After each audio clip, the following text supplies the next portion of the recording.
Hello students, welcome my YouTube channel. आज हम आपके लिए क्लास 12 आरोह भाग 2 से पाठ 8 लेके आए हैं। इनके लेखक गोस्वामी तुलसीदास जी है। गोस्वामी तुलसीदास जी की कविता है कवितावली उत्तरकांड से। आइए इनकी सप्रसंग व्याख्या देखते हैं। किस भी किसान कुल बनिक भिखारी भाट, चाकर चपल नठ चोर चार चेटकी, पेट को पड़त गुण गड़त चढ़त गिरे, अटक गहन गन अहन अखेटकी, ऊंचे नीचे करम धर्म अधर्म करी, पेट ही को पचत बेचत बेटा बेटिक। तुलसीदास बुझाई एक राम घनश्याम है ते, अग्नि बड वहीते बड़ी है अग्नि पेट की। आइए देखते हैं इन पंक्तियों में कवि हमें क्या बताना चाहते हैं। आइए इनका प्रसंग देखते हैं। प्रस्तुत पद हमारी पाठ्य पुस्तक आरोह भाग 2 से लिया गया है। कविता के कवि गोस्वामी तुलसीदास जी है। कविता है कवितावली। इस काव्यांश में कवि तुलसीदास जी ने कलयुग में जो लोगों पर प्रभाव पड़ा है उसके बारे में वर्णन किया है। व्याख्या। तुलसीदास जी कहते हैं कि कलयुग के प्रभाव में आकर लोग ऐसे हो गए हैं, चाहे वो किसान हो, व्यापारी हो, भिखारी हो, भाट सेवक, चंचल नट हो, धूत हो और बाजीगर, यानी इनमें से कोई भी व्यक्ति हो, वो अपनी पेट की भूख को शांत करने के लिए अनेक तरह के उपाय रचते हैं।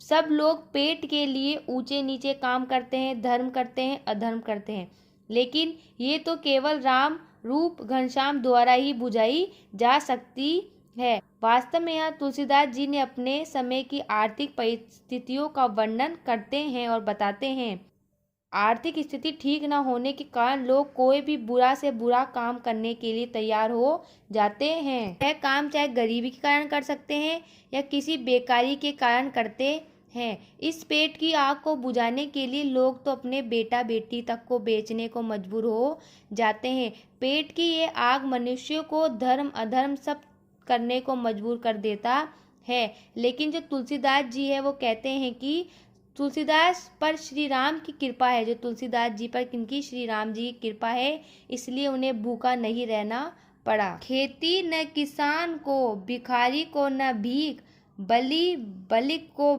बनिज, न चाकर को चाकरी, जीविका विहीन लोग, श्रीगाम सोच बस कहे एक एकन सो, कहाँ जाई का करी, बेदू पुराण कही लोकहु बिलो कियत, साकरे सवे पे राम सावरे, राम रावरे कृपा करी, दारिद दासन दवाई, धुनी दिन बधु दुरत दहन देखी, तुलसी हा करी। आइए देखते हैं इन पंक्तियों में कवि हमें क्या बताना चाहते हैं। प्रसंग। प्रस्तुत पद हमारी पाठ्य पुस्तक आरोह भाग 2 से लिया गया है। कविता के कवि गोस्वामी तुलसीदास जी है। कविता है कवितावली। इस काव्यांश में तुलसीदास जी ने अपने युग की लाचारी, भूखमरी, बेरोजगारी का चित्रण करते हैं और बताते हैं।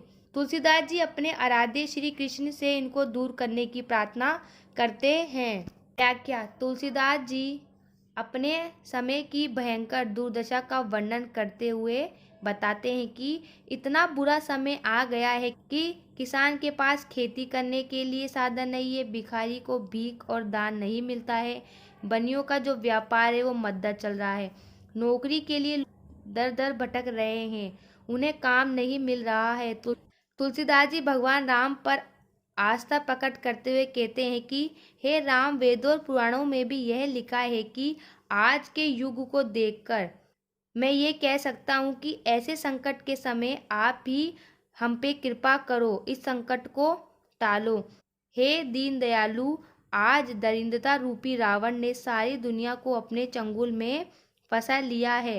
चारों ओर पाप की आग जल रही है, उसे देखकर सब तरफ त्राही त्राही मच गई है, सब हाय हाय कर रहे हैं। धूत कहो अवधूत कहो, राजपूत कहो झोला कहो कोहू, काहू की बेटी सो बेटा न ब्याह, काहू को जाति बिगाड़ न सोहू, तुलसी सरनाम गुलामू है।